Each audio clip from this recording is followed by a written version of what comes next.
From the kitchen table to the boardroom. Effective governance in family-owned businesses.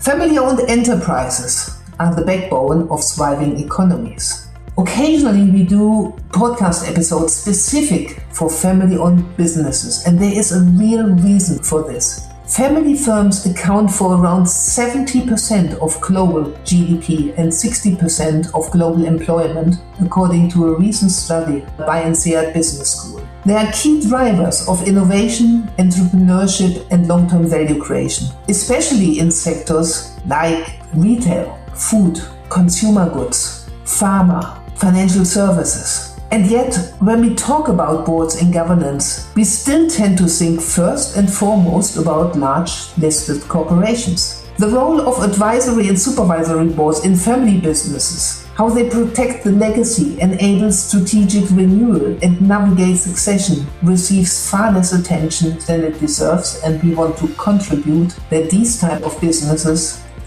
get the attention they deserve. I'm delighted to speak with Professor Dr. Philipp Hoog. Philipp is partner at BBE Handelsberatung. It's a leading German consultancy specialized in the retail sector. And he's also Honorary Professor of Strategic Management at CBS International Business School in Cologne. He advises family-owned and founder-led businesses and investors on strategy, governance, transformation, and succession, with a particular focus on the role of advisory and supervisory boards in navigating disruption. Philipp combines academic insights with hands-on experience from numerous board-related mandates and projects. He also serves as the president of the European Business School Alumni Association, representing graduates of EBS Universität for Wirtschaft and Recht. So welcome to the Better Boards podcast series. I'm Dr. Sabine Dembkowski, founder and managing partner of Better Boards. Our mission at Better Boards is to contribute to creating better boards, ensuring that those in the most ambitious organizations operate with enhanced effectiveness. We do this by providing clients with an evidence-based approach for board evaluations and board development programs. Better Boards clients have access to an innovative digital platform that provides data and comparisons on all dimensions of effective boards, and they can use the platform for their internal as well as their external evaluation. Philipp, thank you so much for making time for us and for contributing to the Better Boards podcast series. It's a great pleasure. Thank you for having me, Sabine. Philipp, let's do a little bit of scene setting before we start our discussion. A lot of people think, family-owned businesses, is it really relevant for us? And they somehow have a preconception that a lot of these businesses are small and don't matter. Let's maybe for our global audience, what type of companies are these family-owned businesses? Yeah, you're absolutely right. When we talk about governance, we automatically think of DAX corporations or S&P 500 companies. And doing so, we overlook that many of the world's most successful companies are family-owned. Mars and Walmart in the US, Aldi, Lidl, or the Schwarz Group, Rittersport, Balsen in Europe, Samsung in Asia, to name just a few. And the crucial difference in family business, it's not just the business sitting at the table, but also the family and the ownership, often embodied in the same people. This makes governance more complex, but also more personal. So advantage and disadvantage maybe at the same time. And that for an advisory board member here, it's necessary not only to provide strategic advice, but also understand family dynamics, mediate generational conflicts maybe, and simultaneously drive professionalization, of course. And this requires a completely different skill set than in publicly listed companies, of course. I mean, you mentioned some big names, brands everyone knows, and it doesn't stop there. I mean, take Mars. I mean, everyone eats a Mars bar, or a lot of people. You go into pharma. So in every industry, we have actually big names that are globally operating, where there is still some kind of a lack of awareness that these are family-owned companies. You already mentioned that actually there are some distinct differences, and we want to look a little bit at these differences. Some of them you already mentioned. What are for you, as you work with these family-owned companies? What are for you the major differences to listed companies? Yeah, that's a good question. In my words, I would say the role of an advisory board in family business is something like a balancing act.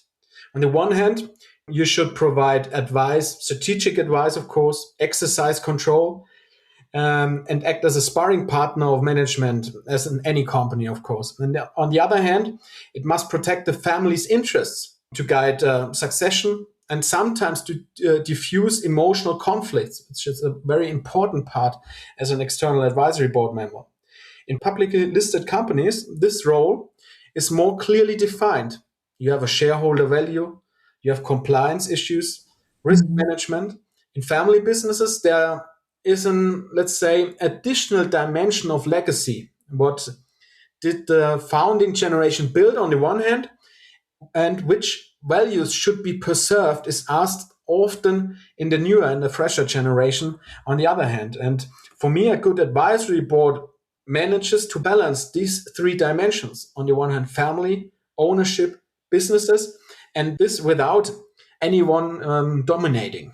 I mean, quite a challenge. I mean, that also impacts, of course, on the skill set you might need, because I can well imagine it takes, or in our experience also, it takes even more time.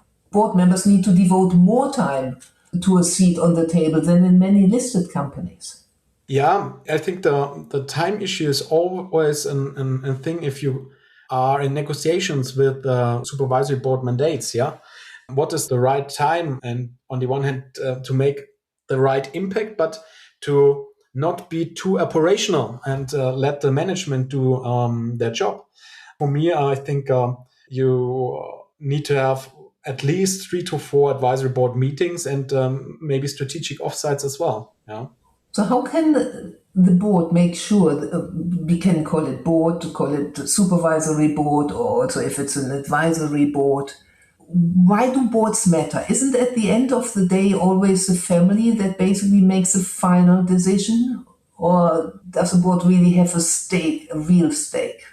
Yeah, that's also a good question. I've experienced several situations where a professional advisory board made a crucial difference in the business. For example, or one example at this point, we have a mid-sized textile retail company in its third generation faced the question of whether to invest in an e-commerce business or optimize their brick and mortar footprint. At this point, the family was derived. The younger generation wanted to be digitally first. The older generation held onto what had proven successful. And at this point, the advisory board came into the game and brought in external expertise and developed a dual strategy. Investment in omnichannel while simultaneously optimizing physical space. And without this neutral sparring partner, the family would have remained stuck in this conflict. And another example is the succession planning in a grocery retail business here in Germany. The advisory board established a structured process early on, much earlier than anyone was thinking about this process, evaluated external candidates while simultaneously developing successors from within the family. So to give the family or the younger generation a chance to develop their skills and their experiences to fulfill these duties which are mentioned or needed leading such important companies. And this created clarity on the one hand and secured trust among employees, suppliers, and in these times, nowadays, it's quite important, especially in direction to banks. So you mentioned there are quite a lot of structures and processes. Of course, for a listed company, everyone looks at the compliance side of things. Mm-hmm. What is different here with family-owned businesses in terms of structures and processes? And what have you seen is really working? Maybe you can give us some examples there. Yeah. So what works? From my experience, such boards, especially in family businesses, work well when there are 3 things in place. First, you need a clear role separation. Family members on the board must understand they are acting as shareholders. And on the other hand, external board members need real decision-making authority, not just an advisory function. Yeah. The second part is you need professional information supply. I often see boards being informed too late or too selectively. A functioning board needs access to numbers, markets, competitors, and in the best way, through a structured reporting process. And third, the regularity and commitment. Board meetings can't be nice to have, but must be an integral part of corporate governance. And this is maybe one of the most important structural or process parts of the work of advisory boards. If the motivation and the contact to the family is not on the right level, the work is not on the quality which is needed. And for me, as I mentioned, I recommend at least 3 to 4 meetings per year, plus strategy retreats, maybe in another environment where you can talk to the managers, the family, and other stakeholders when it's necessary to bring them to the table as well, on another way, in another level, in another direction, and not in a formal boardroom as in the official meetings. You're quite close to some families. You know their perspective. How do they perceive their boards? As they see it as a necessary evil, or do they really believe in it and welcome the board? Yeah, I think there are 2 types of, let's say, board business models, or operating models. Boards can function as something like an early warning system, where you get external perspectives, critical questions to your business models. You can get answers to maybe investments or plans, strategic alliances, or anything which you as a management want to have. And this is the part of, let's say, the strategic challenger. And on the other hand, if you only want someone who does a supervision of your company and is checking your overall governance issues, this is maybe not the full potential which can be granted or can be brought by such a board. And this always comes along with, I think, the overall mindset of this board. Many of these boards work, let's say, not to lose on the one hand, and better boards, or better boards in this case, Thank you. Better boards have another mindset or understanding of their work. They want or they work to win in this perspective. So, and I think you need both at a good board, but I think the perspective of we want to win and not to lose, I think this is a very important issue in the work of boards. And I think at this point, it doesn't matter if you are on an executive board level or non-executive board level or advisory or how you call it.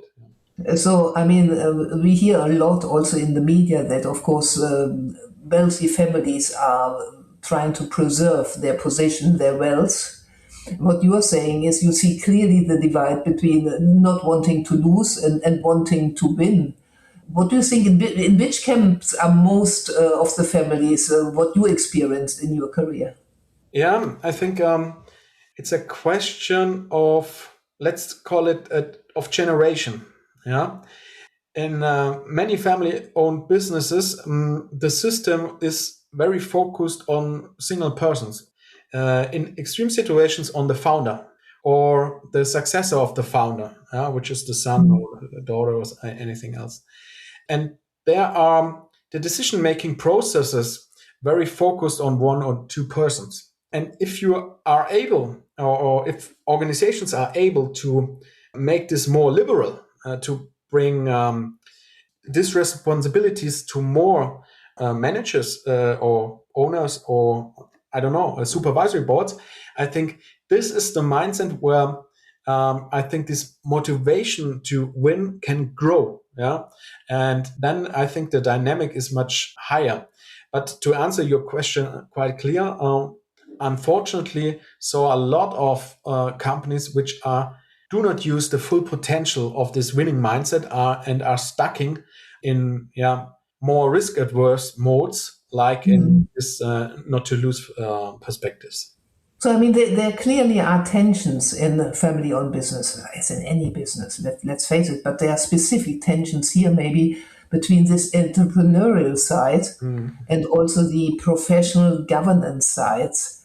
How can, in your view, family-owned enterprises, the boards really strike a good balance here?